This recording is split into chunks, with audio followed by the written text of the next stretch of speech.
आप देख रहे हैं मायरा न्यूज मालेगांव। और आज मैं पहली मर्तबा आप लोगों के बीच में है मेरी बात को रख रहा हूं।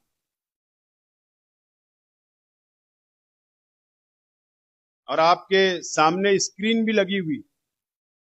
आज का ये प्रोग्राम हमारी पार्टी इस्लाम पार्टी के संगठन को मजबूत करने के लिए, तंजीमी ढांचे को मजबूत करने के लिए आज हमने जिम्मेदारियां बांटी है। यहाँ पर जिम्मेदारी सौंपी है सबको। जिन लोगों को पार्टी की जिम्मेदारी दी गई, मैं उनको भी बहुत बहुत मुबारकबाद पेश करता हूं। ये कोई बहुत बड़ा जलसा नहीं है, ये प्रोग्राम है। अब ये जो मंच पे बैठे हुए लोग हैं, जो हमारे साथी है, जो मेरे सामने बैठे हुए हमारे कार्यकर्ता है, अब इनकी जिम्मेदारी है कि इस शहर के अंदर, इस जिले के अंदर इस्लाम पार्टी को घर घर पहुंचाना, आवाम का काम करना, फिरका परस्तों से लड़ने का काम, यहां की आवाम के मसाइल को हल करने का काम आप लोग करेंगे, मुझे उम्मीद है।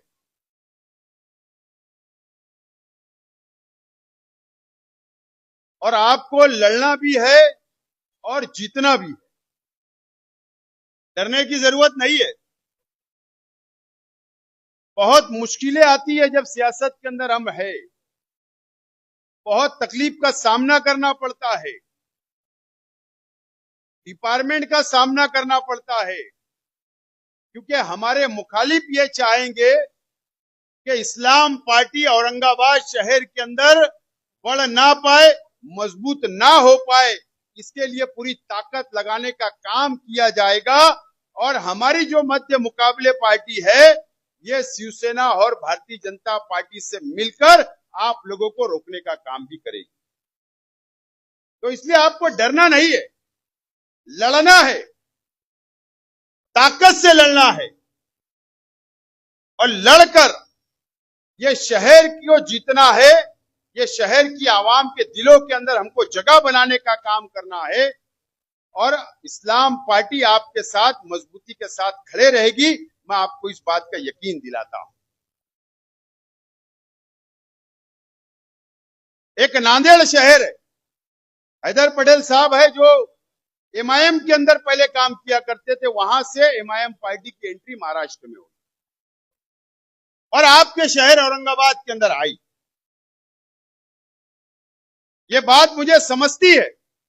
मैं समझता हूं कि इस शहर के अंदर विकल्प नहीं था, पर्याय नहीं था, क्योंकि कांग्रेस पार्टी, राष्ट्रवादी कांग्रेस पार्टी या जो सेकुलर पार्टियां हैं, वो मुकम्मल तौर पर कमजोर हो चुकी थी और ये शहर को कोई दूसरा ऑप्शन नहीं था।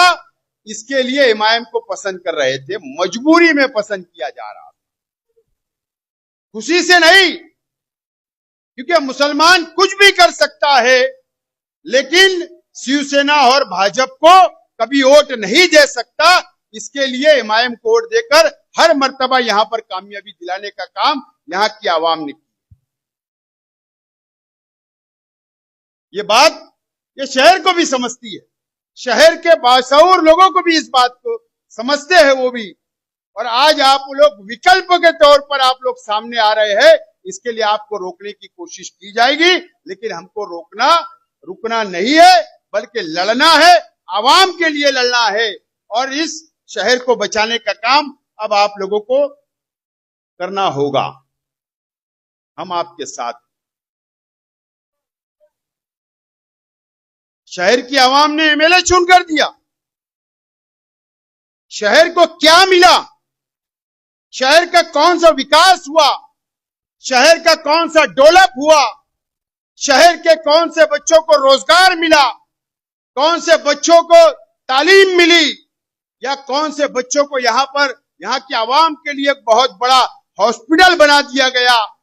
वादे तो बहुत किए गए, उद्घाटन तो हॉस्पिटल के बहुत किए गए, स्कूल का वादा किया गया कि मुसलमानों के लिए, इस शहर के लिए बहुत बड़ा एजुकेशन कैंपस तैयार किया जाएगा, तालीमी अदारा बनाया जाएगा, बड़ा हॉस्पिटल बनाया जाएगा, लेकिन आज तक सिर्फ वो टिकम मारा गया, एक ईंट भी नहीं रखी गई। नहीं रखी गई ना, ये वादा किया गया, जमीन बेच दी गई। मालेगांव के अंदर भी ऐसा ही हुआ था। मालेगांव के अंदर भी जब एंट्री हुई तो जमीन खरीदी गई किसी ट्रस्ट के नाम पर, टिकम लगा, लेकिन जगह अभी 6 महीना पहले बेच दी गई, हॉस्पिटल नहीं बना। ये हर जगह धोखा देने का काम करते हैं, हर जगह मुसलमानों को धोखा मिला है, ये शहर को भी धोखा मिला है। एमएलए कॉर्पोरेटर चुन कर गए।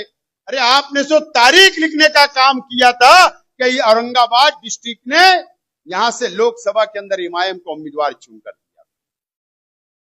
क्या सेंट्रल गवर्नमेंट से लाए? क्या विकास हुआ? क्या डेवलप हुआ? यहां के मुसलमानों का कोई डेवलप नहीं हुआ, कोई विकास नहीं हुआ, लेकिन मन्नत बंगला जरूर बन गया। बना ना? उनका विकास हुआ, उनका डेवलप हुआ, लेकिन ये शहर के लोगों का कोई विकास नहीं हुआ है। ये शहर जानता है, ये शहर समझता है, और ये शहर महसूस कर रहा है, और ये शहर इंतजार कर रहा है अब कोई चुनाव आ जाए, कोई इलेक्शन आ जाए। ये बात मैंने महसूस किया हूं, क्योंकि औरंगाबाद और मालेगांव का ताल्लुक बहुत गहरा है। जब यहां के लोग आते तो जरूर ये बात का जिक्र करते, जरूर जिक्र किया जाता है।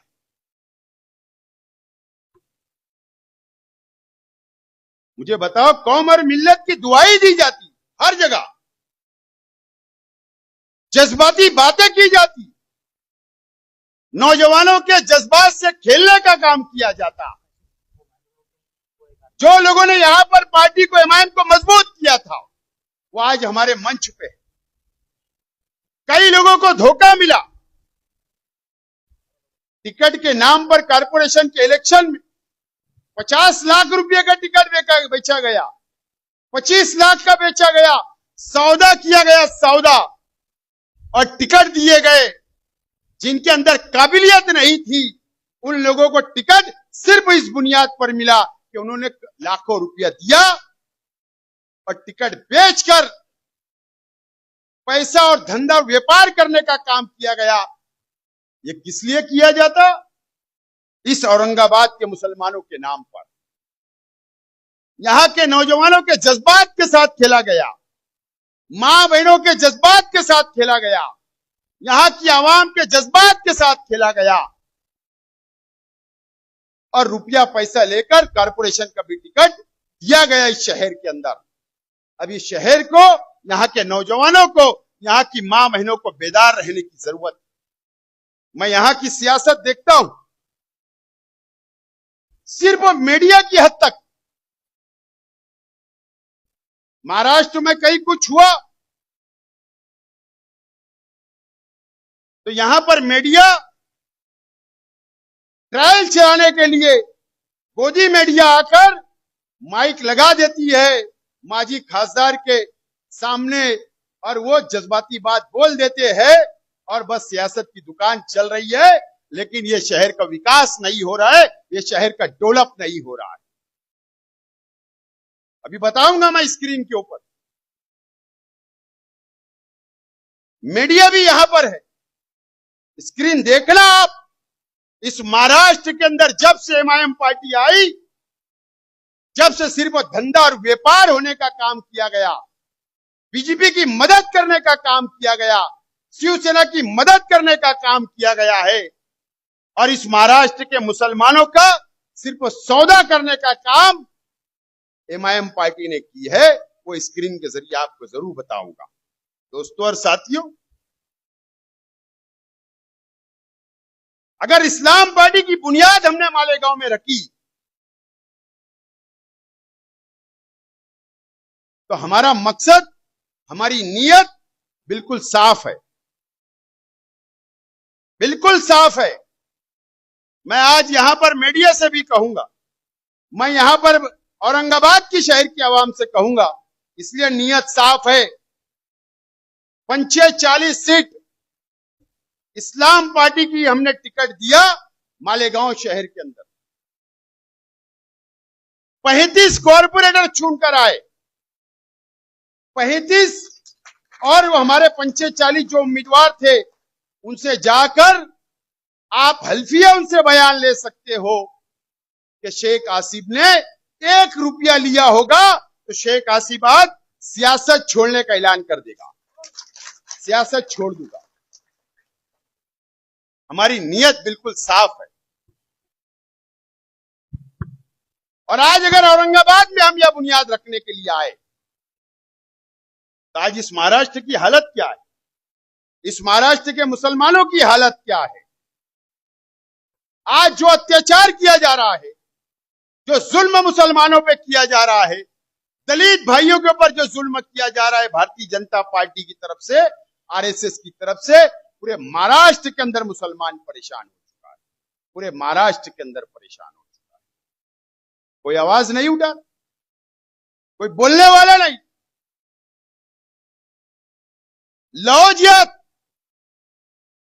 एक नया स्लोगन, एक नया नारा लेकर आरएसएस, बजरंग दल, बीजेपी मुसलमानों को बदनाम कर रही है।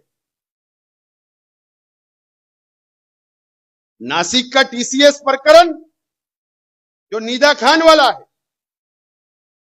उसमें 9 आरोपी जेल में है, 9 लोगों पर एफआईआर हुई।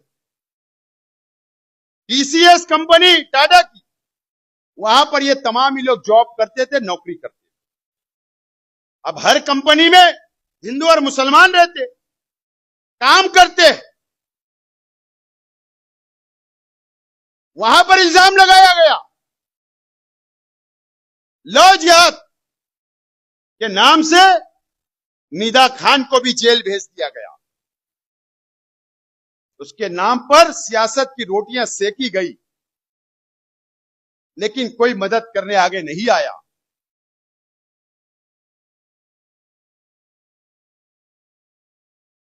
दानिश नाम का जो लड़का जो मेन आरोपी है वो संगमनेर का है। उसके परिवार मेरे पास आया, उसके परिवार को और बाकी लोगों के परिवार को लेकर नासिक के सीपी साहब से मैंने टाइम लिया। जो एसआईटी बना दी गई, एसआईटी सीपी साहब के साथ हमने उनकी मीटिंग करवाई पूरे परिवार की, मैं खुद मौजूद था। और हमने बात की कि मीडिया ट्रायल शुरू है मुसलमानों के खिलाफ, सरकार का दबाव आप पर है, बीजेपी का दबाव है, आरएसएस का दबाव है। उनको फंसाया गया है, जानबूझकर फंसाने का काम सरकार ने की। मैंने उनसे कहा कि आपने नहीं, आप पर दबाव होगा। जाके हमने मीटिंग की। अभी मैं औरंगाबाद आया तो मैं नासिक से चला आ रहा हूं, वकील लेकर मैं आज खुद सेशन कोर्ट के अंदर 2 घंटा मौजूद था। जमानत की अर्जी के ऊपर हेयरिंग हुई, आर्गुमेंट हुआ, बहस हुई। आज हमने बहस मुकम्मल की। अब 19 तारीख को सरकारी वकील बहस करेगा, उसके बाद फैसला आएगा। हम उनकी मदद के लिए खड़े रहे वहां पर। हमने ये नहीं देखा कौन आवाज उठाएगा। नासिक के लोग उनके परिवार के बाजू में नहीं खड़े रहे, इतना डर और खौफ है वहां पर। किसी की मां दौड़ रही है, किसी का बाप दौड़ रहा है, किसी का भाई दौड़ रहा है। इतना डर और खौफ वहां पर हो गया। हम जाकर वहां पर खड़े रहे। मैं इसलिए खड़ा रह रहा हूं कि उस प्रकरण के अंदर बीजेपी, आरएसएस, बजरंग दल की तरह उन लोगों ने खड़ा रहकर फिरियाद दर्ज करवाई है। इस मामले को बढ़ाने का काम उन्होंने किया। इसलिए कोर्ट में खड़ा रह रहा हूं कि उनके बाल को भी कोई धक्का नहीं लगा सकता। इसके लिए जाकर मैं वहां पर खड़ा रह रहा हूं। लॉ जिहाद के नाम पर पूरे महाराष्ट्र में बदनाम करने का काम किया जा रहा है। लैंड जिहाद के नाम पर जहां जहां मुसलमानों की प्रॉपर्टी है पूरे महाराष्ट्र के अंदर, वहां पर एक स्पेशल टीम आरएसएस और बीजेपी ने बनाई और वहां पर अगर हमने किसी हिंदू भाई से किसी मुसलमान ने सौदा किया और अगर उनका डिस्प्यूट हो गया, कोर्ट मैटर हो गया, उसी प्रकरण को लैंड जिहाद नाम दिया जा रहा है और उनको परेशान करने का काम और एसआईटी बनाने का काम भारतीय जनता पार्टी इस महाराष्ट्र के अंदर कर रही है। कौन आवाज उठाएगा, कौन खड़ा रहेगा, ये सवाल इस महाराष्ट्र के मुसलमानों के सामने है। गौवंश के नाम पर अभी बकरीद का त्योहार गया, इस औरंगाबाद के अंदर भी बहुत जुल्म किया गया, मालेगांव में भी हुआ, धुलिया में भी हुआ, पूरे महाराष्ट्र के अंदर, पूरे देश के अंदर। हम कहां बोलते हैं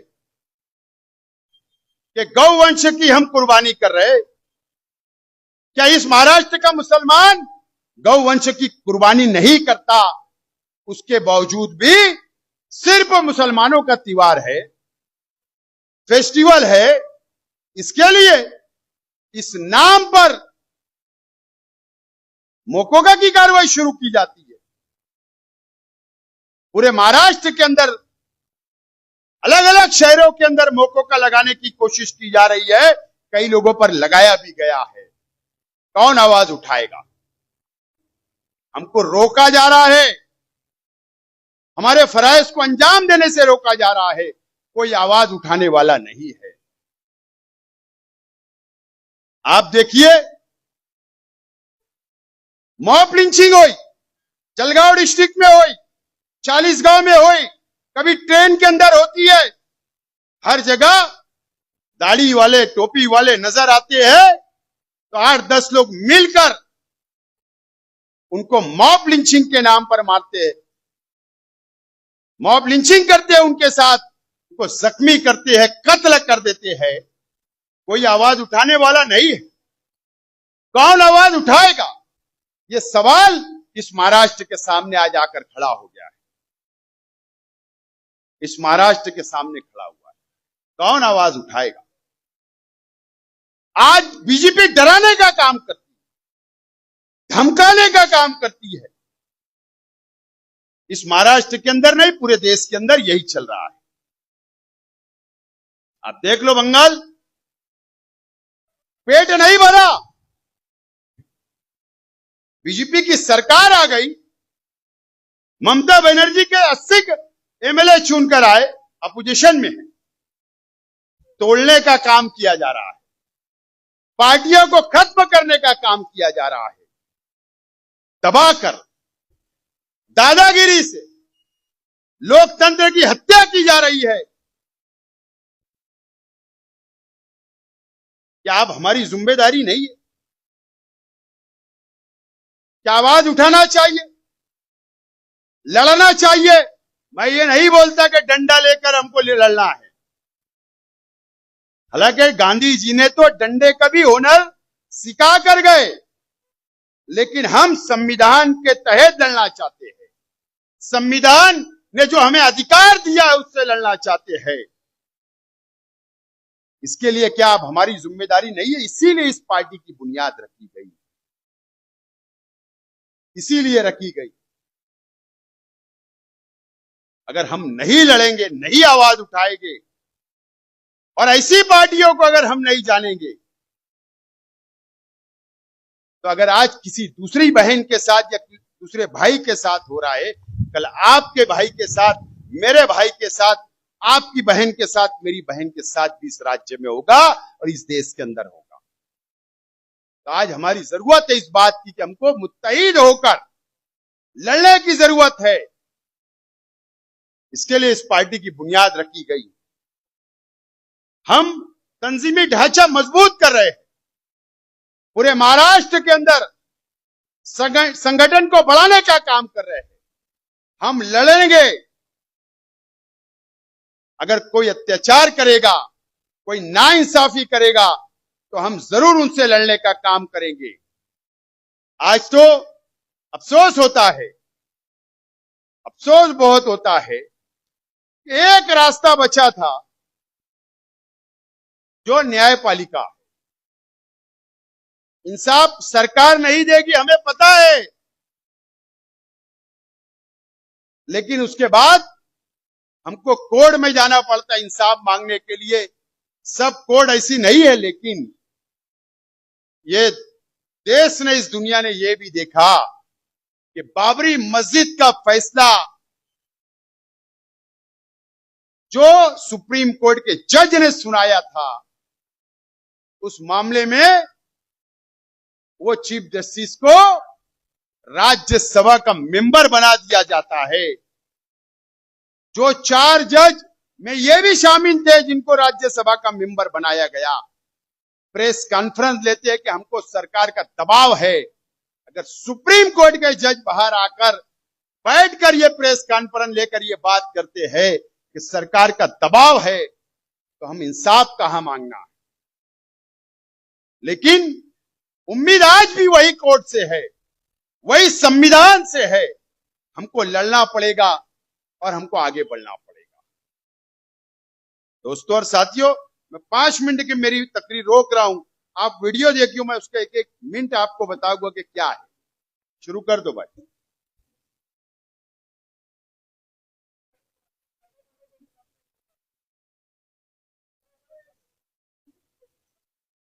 सिर्फ आपसे सवाल है, औरंगाबाद वाले देख ले।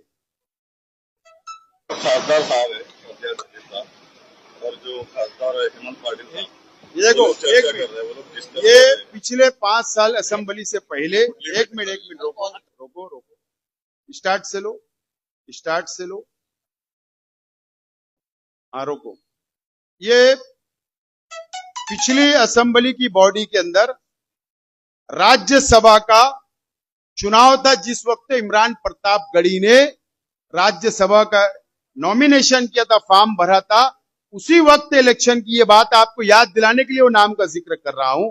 उस वक्त ये धुलिया शहर के एमएलए थे एमआईएम के, और ये एक होटल में, मुंबई की एक होटल के अंदर ये किससे मीटिंग कर रहे थे, ये बताना चाह रहा हूं। बताओ। तो खासदार है हेमंत पाटिल साहब, वो लोग चर्चा कर रहे हैं, वो लोग डिस्कस कर रहे हैं। तुम्ही स्वतः आता सिक्युरिटीला सांगितलं, ये तो उनके साथ थे जब हमारे डॉक्टर साहब, लेकिन उनके जब ये सब देखने बाद बाहर आए। ये हेमंत पाटिल, एक मिनट रुको, ये हेमंत पाटिल है शिवसेना के खासदार, ये उनसे मीटिंग कर रहे थे। गोदावरी मल्टी सर्व्हिस मध्ये आहोत, त्याचं कारण म्हणजे या ठिकाणी काही वेळापूर्वी एमआयएमचे खासदार इम्तियाज जलील असतील आणि एमआयएमचे धुळेचे आणि मालेगावचे आमदार, हे दोन्ही शिवसेनेचे खासदार जे आहेत हेमंत पाटील यांच्यासोबत होते, हिंगोलीचे जे खासदार आहेत ते त्यांच्यासोबत होते। हेमंत पाटील बाहेर गेलेले आहेत, त्याचबरोबर जे फारुख शाह आहेत ते देखील बाहेर गेलेत। मात्र या ठिकाणी आपण पाहू शकतात खासदार आतमध्येच आहेत। तुम्ही स्वतः आता सिक्युरिटीला सांगितलं की डॉक्टर साहब जब उनके साथ थे, लेकिन अभी हट गए, लेकिन वो है वीडियो तो बताना जरूरी है। पहिले बाहेर मी काही सांगणार नाही। नाही, मी काय म्हणतो माहिती काय, मी काही सांगणार नाही। तुम्ही ये मालेगांव के आमदार के, देखो एक मिनट, ये आपके खासदार साहब है, ए भैया साहब, हाँ, ये आपके माजी खासदार, और ये जो टोपी वाले भैया, ये मुफ्ती इस्माइल साहब के लड़के। बताओ आगे। नहीं, हमारे आगे के लोग, बाकी के लोग उधर गए थे। आप, मुझे एक सवाल है, एक मिनट, ये टैक्सी में बैठ रहे, क्या खासदार पास गाड़ी नहीं थी क्या उस वक्त? आमदार के पास गाड़ी नहीं थी क्या? थी ना? फिर टैक्सी में छुप कर ये डीलिंग कर रहे थे होटल में, और टैक्सी में बैठ के दूसरी तरफ जा रहे थे, मीडिया वालों ने घेर लिया था। बताओ आगे। हेमंत पाटील क्या हुआ, क्या बातचीत हुई? नहीं, हेमंत पाटिल, अच्छा नहीं, उधर मालेगांव के आमदार बैठे बाजू में। नहीं, हमारा उनके साथ कोई नहीं, यहाँ पे मिले हैं वो रेस्टोरेंट में। अभी हम सी ब्लू जा रहे हैं, वहाँ पे आ जाइए। हमारी एक गाड़ी है तो आगे चली गई है, आगे एक गाड़ी आगे चली गई, वहाँ पे आ जाइए। किसको?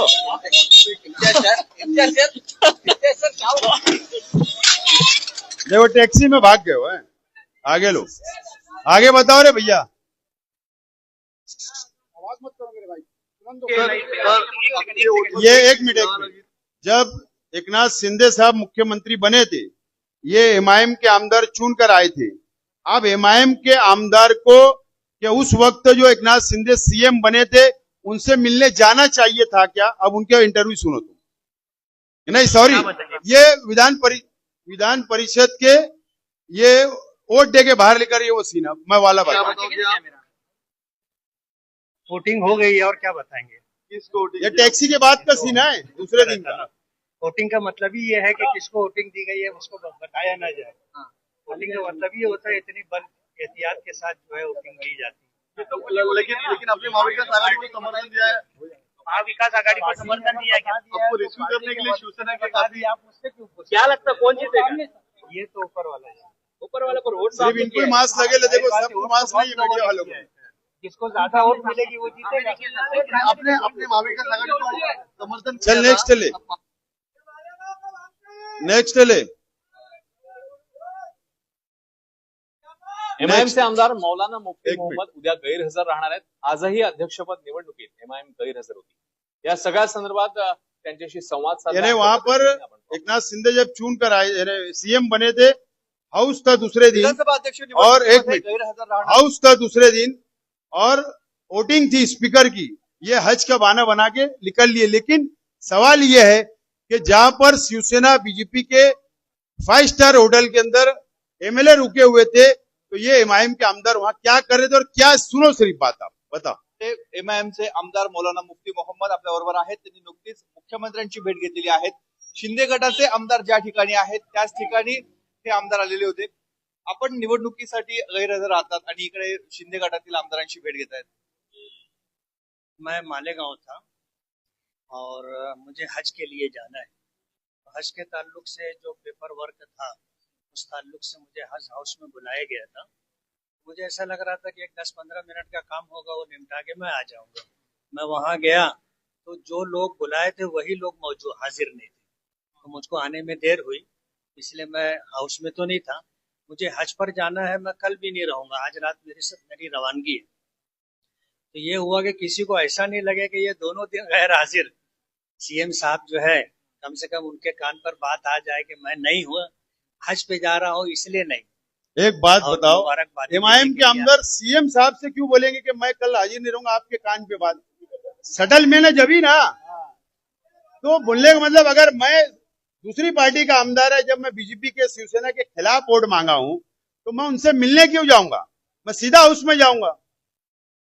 आगे बताओ। और मेरा कल गैर हाजिर रहूंगा मैं, तो उनको मालूम रहना चाहिए। म्हणजे उद्याला बहुमत चाचणी होणार तेव्हा पण तुम्ही राहणार नाही. पण तुमचे एक आमदार होते ते तटस्थ राहिले, त्यामागचं काय कारण? चलो आगे पार्टी का बताओ। जो आदेश होगा।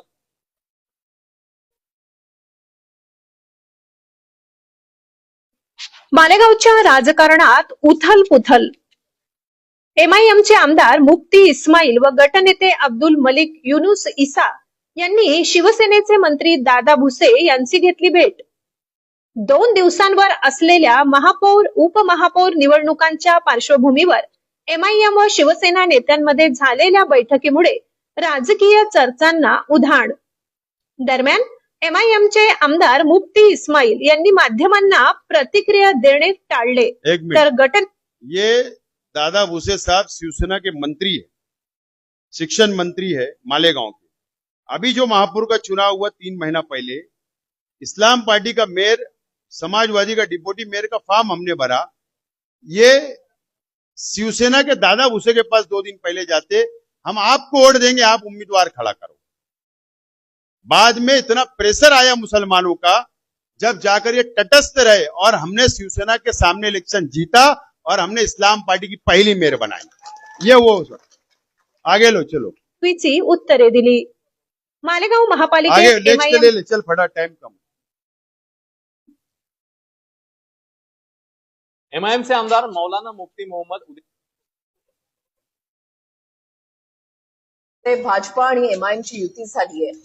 समितीच्या सभापती पदासाठी भाजपा आणि एमआयएमची एकमेकांना साथ मिळाली आहे. एमआयएमच्या नगरसेवकाला मिळालं शिक्षण आणि क्रीडा समितीचं सभापतीपद एमआयएमच्या 3, अजित पवारांच्या राष्ट्रवादीच्या 2 आणि 3 अपक्ष नगरसेवकांचा ये गट अभी जो भाजपसोबत आहे. नगर पालिका के चुनाव हुए या अक्कलकोट, इधर जो सब जहां जहां इनके चुनाव हुए बीजेपी और शिवसेना के साथ इन्होंने सत्ता में गए. चल ठीक है, ओके, टाइम कम है. मैं आप लोगों से यही बोलना चाहूंगा, बहुत मटेरियल है. अभी कुछ दिन बाद हम औरंगाबाद शहर में चौक के ऊपर सभा लेके बताएंगे सब. बोलने का मतलब ये सिर्फ मुसलमानों को धोखा देने का काम ये करते हैं. अब आप लोगों को इस शहर के आवाम को इनको समझना है, महाराष्ट्र के आवाम को समझना है, और ये पार्टी का संगठन हम मजबूत करने के लिए आज मैं यहाँ पर आया हूँ. 10 बज चुके हैं. इसके लिए मैं आपसे इजाजत चाहता हूँ और तमाम ही नए उहदेदारान को मुबारकबाद पेश करता हूँ, इस उम्मीद के साथ कि पार्टी को यहाँ पर मजबूत करने का काम करेंगे. बहुत बहुत शुक्रिया. और आज मैं पहली मर्तबा आप लोगों के बीच में है, मेरी बात को रख रहा हूं.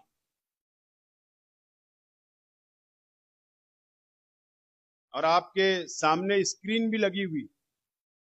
आज का ये प्रोग्राम हमारी पार्टी इस्लाम पार्टी के संगठन को मजबूत करने के लिए, तंजीमी ढांचे को मजबूत करने के लिए आज हमने जिम्मेदारियां बांटी है. यहाँ पर जिम्मेदारी सौंपी है सबको. जिन लोगों को पार्टी की जिम्मेदारी दी गई, मैं उनको भी बहुत बहुत मुबारकबाद पेश करता हूं. ये कोई बहुत बड़ा जलसा नहीं है, ये प्रोग्राम है. अब ये जो मंच पे बैठे हुए लोग हैं, जो हमारे साथी है, जो मेरे सामने बैठे हुए हमारे कार्यकर्ता है, अब इनकी जिम्मेदारी है कि इस शहर के अंदर, इस जिले के अंदर इस्लाम पार्टी को घर घर पहुंचाना, आवाम का काम करना, फिरका परस्तों से लड़ने का काम, यहाँ की आवाम के मसाइल को हल करने का काम आप लोग करेंगे, मुझे उम्मीद है.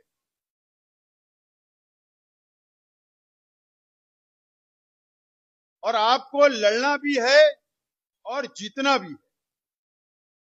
डरने की जरूरत नहीं है. बहुत मुश्किलें आती है जब सियासत के अंदर हम है, बहुत तकलीफ का सामना करना पड़ता है,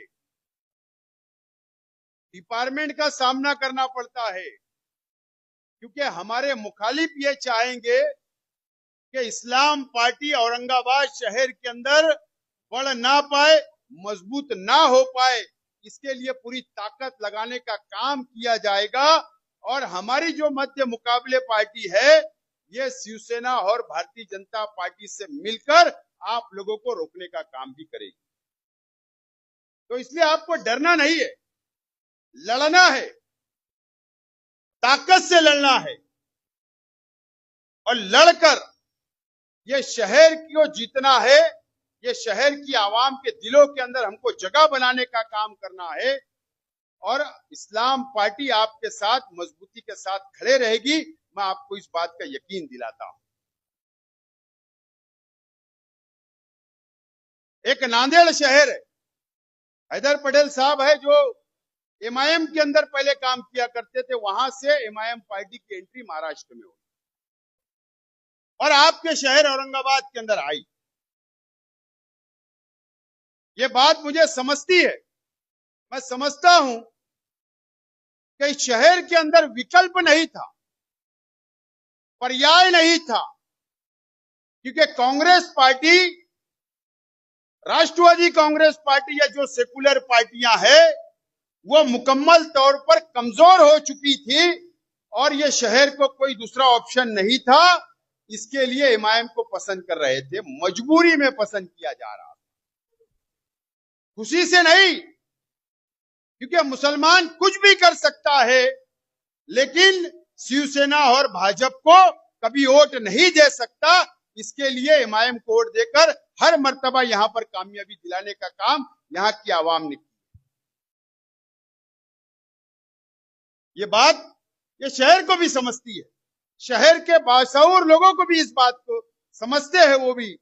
और आज आप लोग विकल्प के तौर पर आप लोग सामने आ रहे हैं, इसके लिए आपको रोकने की कोशिश की जाएगी, लेकिन हमको रुकना नहीं है, बल्कि लड़ना है, आवाम के लिए लड़ना है। और इस शहर को बचाने का काम अब आप लोगों को करना होगा। हम आपके साथ। शहर की आवाम ने एमएलए चुन कर दिया। शहर को क्या मिला?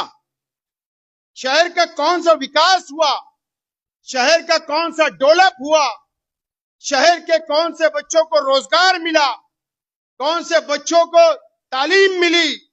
या कौन से बच्चों को यहाँ की आवाम के लिए बहुत बड़ा हॉस्पिटल बना दिया गया? वादे तो बहुत किए गए, उद्घाटन तो हॉस्पिटल के बहुत किए गए, स्कूल का वादा किया गया कि मुसलमानों के लिए, इस शहर के लिए बहुत बड़ा एजुकेशन कैंपस तैयार किया जाएगा, तालीमी अदारा बनाया जाएगा, बड़ा हॉस्पिटल बनाया जाएगा। लेकिन आज तक सिर्फ वो टिकम मारा गया, एक ईंट भी नहीं रखी गई ना। ये वादा किया गया, जमीन बेच दी गई। मालेगांव के अंदर भी ऐसा ही हुआ था। मालेगांव के अंदर भी जब एंट्री हुई तो जमीन खरीदी गई किसी ट्रस्ट के नाम पर, टिकम लगा, लेकिन जगह अभी 6 महीना पहले बेच दी गई, हॉस्पिटल नहीं बना। यह हर जगह धोखा देने का काम करते हैं। हर जगह मुसलमानों को धोखा मिला है, ये शहर को भी धोखा मिला है। एमएलए कॉर्पोरेटर चुन कर गए। अरे आपने तो तारीख लिखने का काम किया था कि औरंगाबाद डिस्ट्रिक्ट ने यहां से लोकसभा के अंदर एमआईएम को उम्मीदवार चुन कर दिया। क्या सेंट्रल गवर्नमेंट से लाए? क्या विकास हुआ? क्या डेवलप हुआ?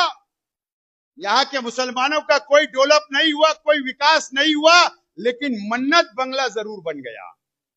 बना ना? उनका विकास हुआ, उनका डेवलप हुआ, लेकिन ये शहर के लोगों का कोई विकास नहीं हुआ है। ये शहर जानता है, ये शहर समझता है, और ये शहर महसूस कर रहा है, और ये शहर इंतजार कर रहा है अब कोई चुनाव आ जाए, कोई इलेक्शन आ जाए।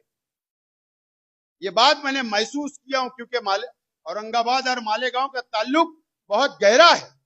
जब यहाँ के लोग आते तो जरूर ये बात का जिक्र करते हैं, जरूर जिक्र किया जाता है।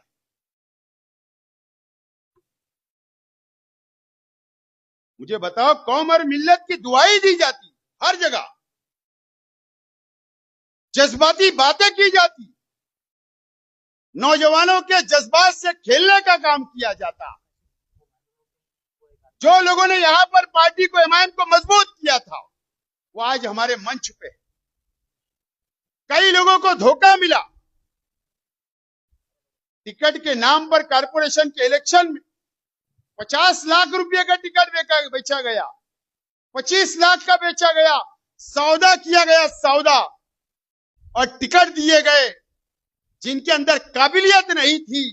उन लोगों को टिकट सिर्फ इस बुनियाद पर मिला कि उन्होंने लाखों रुपया दिया और टिकट बेचकर पैसा और धंधा व्यापार करने का काम किया गया।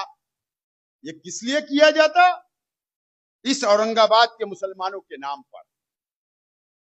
यहां के नौजवानों के जज्बात के साथ खेला गया, मां बहनों के जज्बात के साथ खेला गया, यहां की आवाम के जज्बात के साथ खेला गया, और रुपया पैसा लेकर कारपोरेशन का भी टिकट दिया गया इस शहर के अंदर। अब इस शहर को, यहाँ के नौजवानों को, यहाँ की मां बहनों को बेदार रहने की जरूरत है। मैं यहाँ की सियासत देखता हूं, सिर्फ मीडिया की हद तक। महाराष्ट्र में कहीं कुछ हुआ तो यहां पर मीडिया ट्रायल चलाने के लिए गोदी मीडिया आकर माइक लगा देती है माजी खासदार के सामने, और वो जज्बाती बात बोल देते हैं, और बस सियासत की दुकान चल रही है। लेकिन ये शहर का विकास नहीं हो रहा है, ये शहर का डेवलप नहीं हो रहा है। अभी बताऊंगा मैं स्क्रीन के ऊपर। मीडिया भी यहां पर है, स्क्रीन देखना आप। इस महाराष्ट्र के अंदर जब से एमआईएम पार्टी आई, जब से सिर्फ धंधा और व्यापार होने का काम किया गया, बीजेपी की मदद करने का काम किया गया, शिवसेना की मदद करने का काम किया गया है, और इस महाराष्ट्र के मुसलमानों का सिर्फ सौदा करने का काम एमआईएम पार्टी ने की है। वो स्क्रीन के जरिए आपको जरूर बताऊंगा। दोस्तों और साथियों, अगर इस्लाम पार्टी की बुनियाद हमने मालेगांव में रखी तो हमारा मकसद, हमारी नीयत बिल्कुल साफ है, बिल्कुल साफ है। मैं आज यहां पर मीडिया से भी कहूंगा, मैं यहां पर औरंगाबाद की शहर की आवाम से कहूंगा, इसलिए नीयत साफ है। 45-40 सीट इस्लाम पार्टी की हमने टिकट दिया मालेगांव शहर के अंदर। 35 कॉर्पोरेटर चुनकर आए, 35, और हमारे 45 जो उम्मीदवार थे उनसे जाकर आप हल्फिया उनसे बयान ले सकते हो कि शेख आसिफ ने 1 रुपया लिया होगा तो शेख आसिफ आज सियासत छोड़ने का ऐलान कर देगा, सियासत छोड़ दूंगा। हमारी नीयत बिल्कुल साफ है। और आज अगर औरंगाबाद में हम यह बुनियाद रखने के लिए आए तो आज इस महाराष्ट्र की हालत क्या है, इस महाराष्ट्र के मुसलमानों की हालत क्या है। आज जो अत्याचार किया जा रहा है, जो जुल्म मुसलमानों पे किया जा रहा है, दलित भाइयों के ऊपर जो जुल्म किया जा रहा है भारतीय जनता पार्टी की तरफ से, आरएसएस की तरफ से, पूरे महाराष्ट्र के अंदर मुसलमान परेशान हो चुका है, पूरे महाराष्ट्र के अंदर परेशान हो चुका है। कोई आवाज नहीं उठा, कोई बोलने वाला नहीं। लौजियत एक नया स्लोगन, एक नया नारा लेकर आरएसएस, बजरंग दल, बीजेपी मुसलमानों को बदनाम कर रही है। नासिक का टीसीएस प्रकरण जो निदा खान वाला है, उसमें 9 आरोपी जेल में है, 9 लोगों पर एफआईआर हुई। टीसीएस कंपनी टाटा की, वहां पर ये तमाम ही लोग जॉब करते थे, नौकरी करते थे। अब हर कंपनी में हिंदू और मुसलमान रहते, काम करते हैं। वहां पर इल्जाम लगाया गया लव जिहाद के नाम से निदा खान को भी जेल भेज दिया गया। उसके नाम पर सियासत की रोटियां सेकी गई,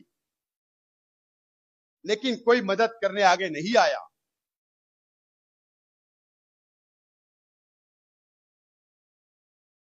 दानिश नाम का जो लड़का, जो मेन आरोपी है, वो संगमनेर का है। उसके परिवार मेरे पास आया, उसके परिवार को और बाकी लोगों के परिवार को लेकर नासिक के सीपी साहब से मैंने टाइम लिया। जो एसआईटी बना दी गई, एसआईटी सीपी साहब के साथ हमने उनकी मीटिंग करवाई पूरे परिवार की, मैं खुद मौजूद था। और हमने बात की कि मीडिया ट्रायल शुरू है मुसलमानों के खिलाफ, सरकार का दबाव आप पर है, बीजेपी का दबाव है, आरएसएस का दबाव है, उनको फंसाया गया है। जानबूझकर फंसाने का काम सरकार ने की। मैंने उनसे कहा कि आपने नहीं, आप पर दबाव होगा। जाके हमने मीटिंग की। अभी मैं औरंगाबाद आया तो मैं नासिक से चला आ रहा हूं, वकील लेकर मैं आज खुद सेशन कोर्ट के अंदर 2 घंटा मौजूद था। जमानत की अर्जी के ऊपर हेयरिंग हुई, आर्गुमेंट हुआ, बहस हुई। आज हमने बहस मुकम्मल की। अब 19 तारीख को सरकारी वकील बहस करेगा, उसके बाद फैसला आएगा। हम उनकी मदद के लिए खड़े रहे वहां पर। हमने ये नहीं देखा कौन आवाज उठाएगा, नासिक के लोग उनके परिवार के बाजू में नहीं खड़े रहे, इतना डर और खौफ है वहां पर। किसी की मां दौड़ रही है, किसी का बाप दौड़ रहा है, किसी का भाई दौड़ रहा है, इतना डर और खौफ वहां पर हो गया। हम जाकर वहां पर खड़े रहे।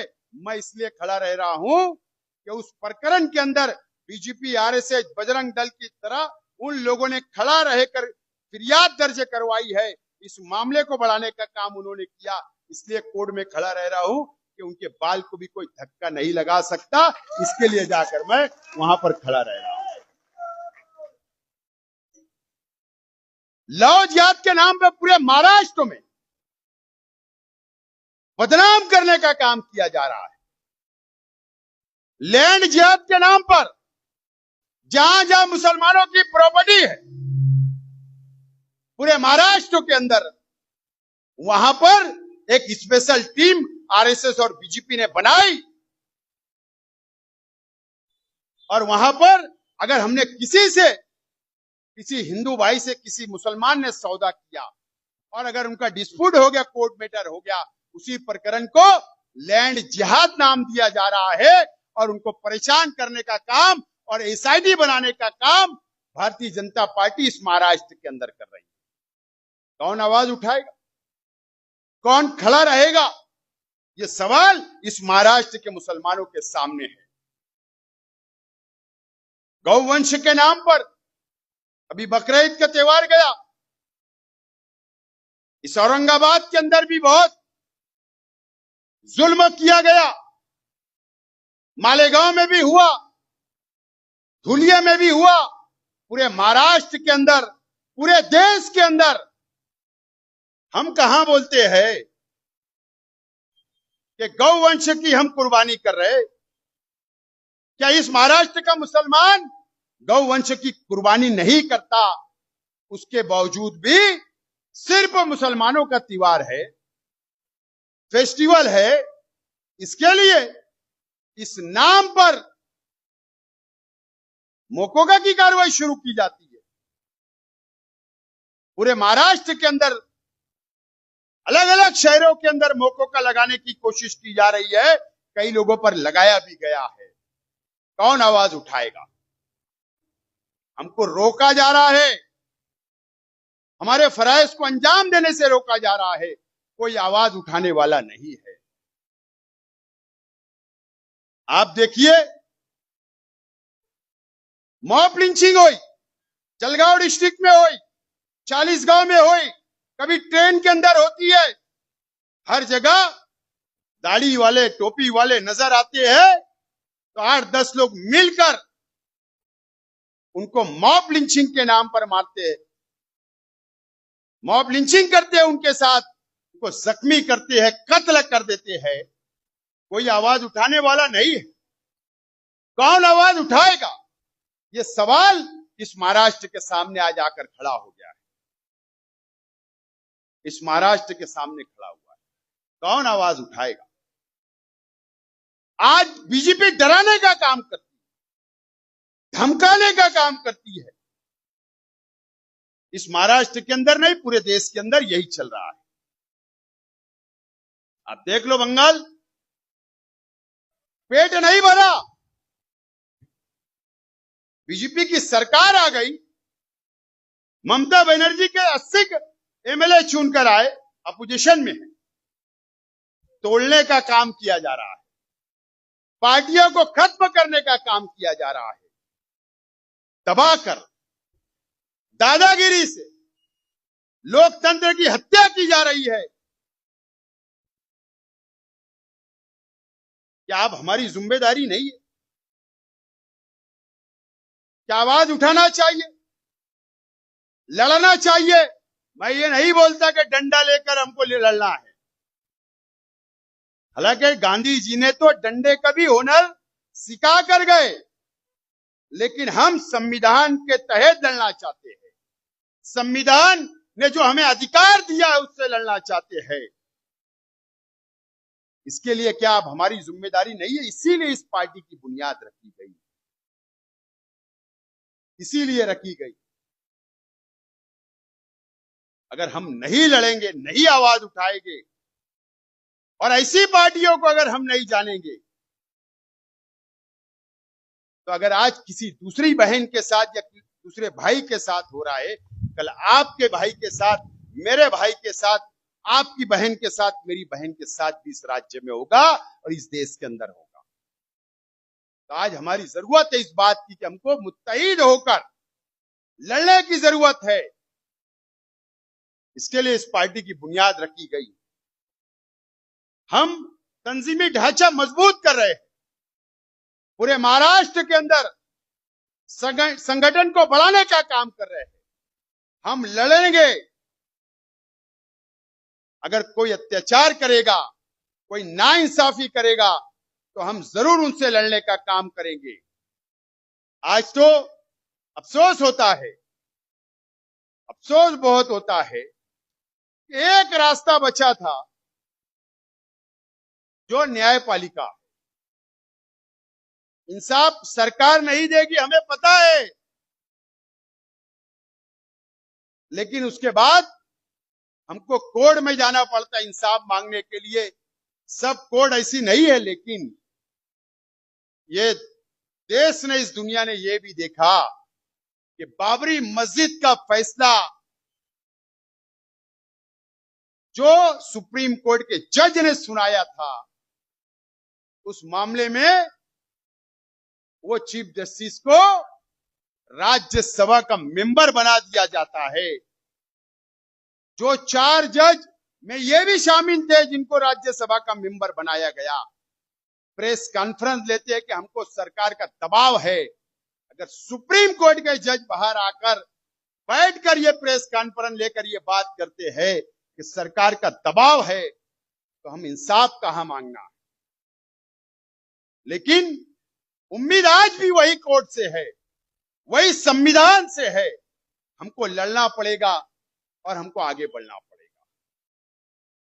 दोस्तों और साथियों, मैं 5 मिनट की मेरी तकरीर रोक रहा हूं। आप वीडियो देखियो, मैं उसका एक एक मिनट आपको बताऊंगा कि क्या है। शुरू कर दो भाई।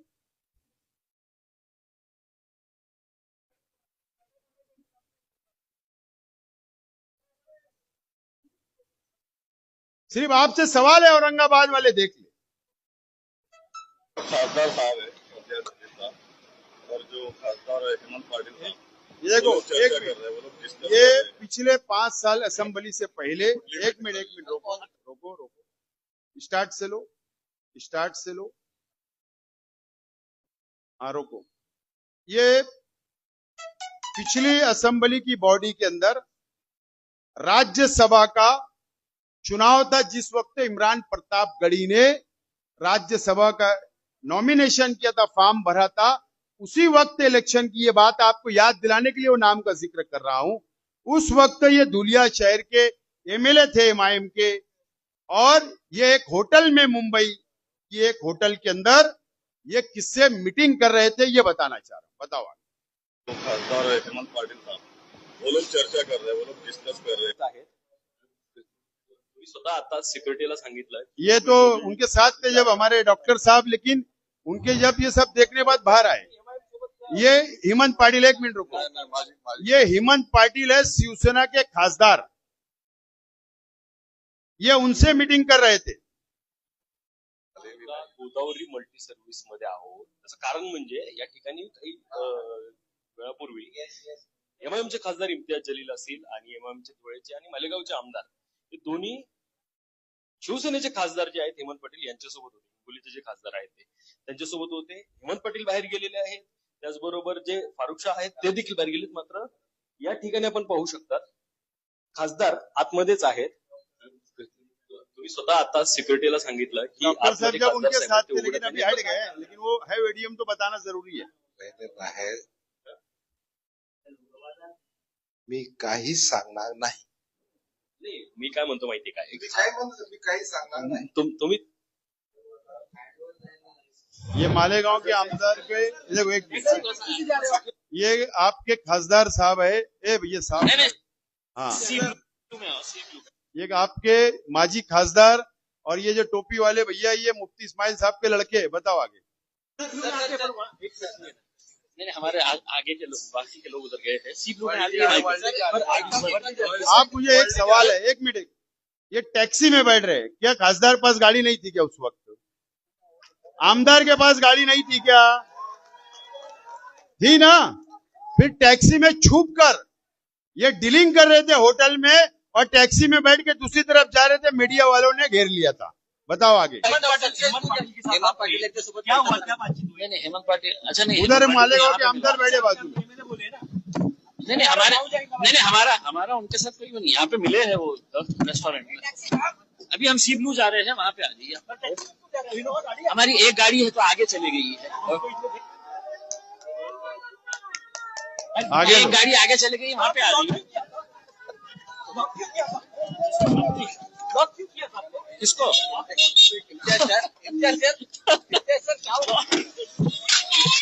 देखो टैक्सी में भाग गए हो हैं? आगे लो, आगे बताओ रे भैया। आवाज मत करो मेरे भाई। ये एक मिनट, जब एकनाथ शिंदे साहब मुख्यमंत्री बने थे, ये एमआईएम के आमदार चुन कर आए थे। अब एमआईएम के आमदार को क्या उस वक्त जो एकनाथ शिंदे सीएम बने थे उनसे मिलने जाना चाहिए था क्या? अब उनके इंटरव्यू सुनो तुम। नहीं सॉरी, ये विधान परिषद के ये वोट दे के बाहर लेकर ये वो सीन मैं वाला बता। वोटिंग हो गई है और क्या बताएंगे? ये टैक्सी के बाद का सीन है, दूसरे दिन का। वोटिंग का मतलब ही ये है कि किसको वोटिंग दी गई है उसको बताया ना जाए। वोटिंग का मतलब ये होता है इतनी बल एहतियात के साथ जो है वोटिंग की जाती है। लेकिन अपने महाविकास आघाड़ी को समर्थन दिया है, महाविकास आघाड़ी को समर्थन दिया क्या? आपको रिसीव करने के लिए शिवसेना के काफी। आप मुझसे क्यों पूछ? क्या लगता है कौन जीतेगा?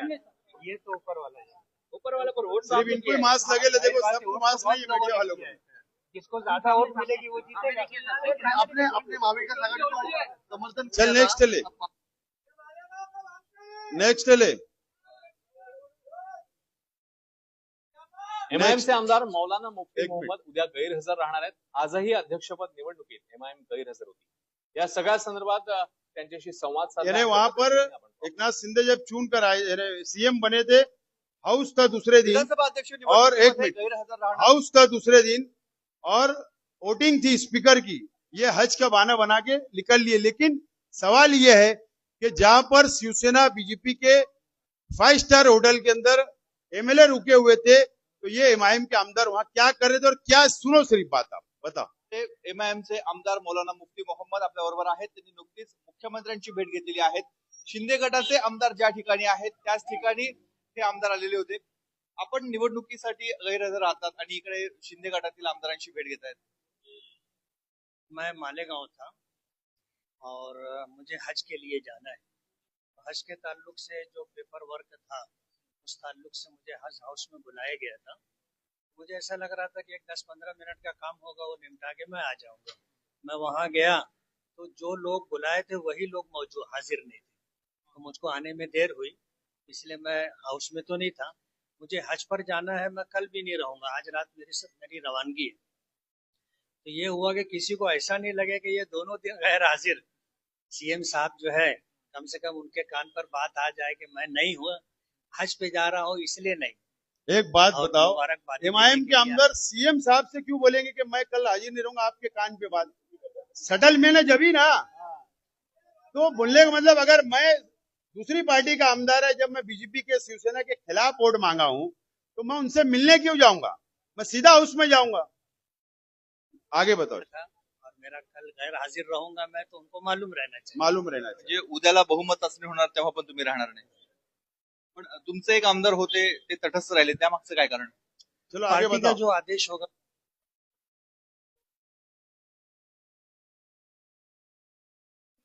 मालेगावच्या राजकारणात उथल पुथल।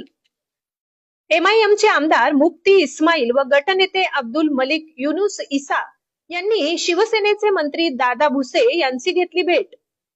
2 दिवसांवर असलेल्या महापौर उपमहापौर निवडणुकांच्या पार्श्वभूमीवर एमआयएम व शिवसेना नेत्यांमध्ये झालेल्या बैठकीमुळे राजकीय चर्चांना उधाण।